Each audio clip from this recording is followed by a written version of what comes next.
तुझं ब्रेकअप झालंय म्हणून सिगरेट ओढायला लागलायस तू? बाजूला. इतक्या महिन्यानंतर आली आहे, श्वास घे ना जरा. वास काय घेतेस? इतक्या महिन्यांचा गॅप ना तुझ्या त्या चेटकिणीमुळे गेलाय. शपथा घालायची ना मला न भेटण्याच्या. बिंडूक. ही काय अवस्था आहे घराची? अरे त्या एका ब्रेकअप मुळे काय करून घेतलंय स्वतःचं? बरं स्वतःचं घराचं पण.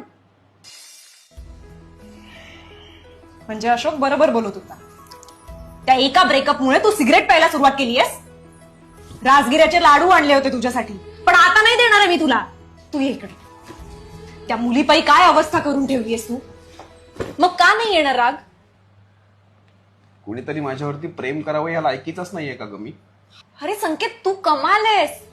ती तुझ्या योग्यतेची नव्हती. फक्त लॉयल्टी हवी होती ना यार मला तृष्णा. ती पण नाही देऊ शकली. ती डोक्यातून जातच नाहीये माझ्या. चला, निदान हृदयातून डोक्यात तरी गेली. प्लीज एक सिगरेट पितो आम्ही. बॅग फेकून मारेन तुला. मी काय मूर्ख आहे ऑफिस सोडून यायला इकडे? आणि काय मिळतं रे सिगरेट पिऊन तुला? थोड्या वेळासाठी आनंद. किती कमवलेस पैसे? काय सेव्हिंग्स केलेत आई बाबांसाठी, फॅमिलीसाठी? मला पण करायचंय का आई बाबांसाठी, पण सिगरेट पिऊन ना त्यांच्या होप्स मारून टाकतोयस तू. सिगरेट बंद करायची. एकतर ती सिगरेट राहील तुझ्या आयुष्यात, नाहीतर आपली मैत्री. कळलं?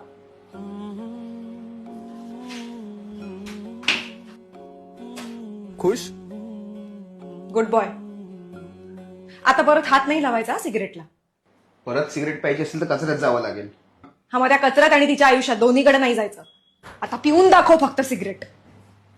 ऐक ना, नाही पीत सिगरेट, पण ते तू मगाशी म्हणालीस ना राजगिऱ्याचा लाडू आणलास माझ्यासाठी, तो दे ना. तुझी अवस्था बघून ना तुझ्याऐवजी कुत्र्याला घालीन मी ते. नाही, मग कुत्र्याला नको घालू, मला घाल. मला पण तिने कुत्र्यासारखंच वागवलंय.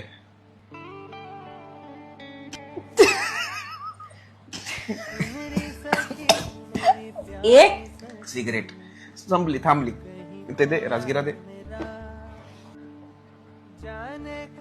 थँक्यू. एक अशी मारेन ना भिंतीवर जाऊन आपटशील डायरेक्ट. मी पण अशी ए, मी नाही मारणार. You are most welcome. आपल्या संकटात आपला हात धरून उभी राहावी अशी एक सखी प्रत्येकाकडे असावी.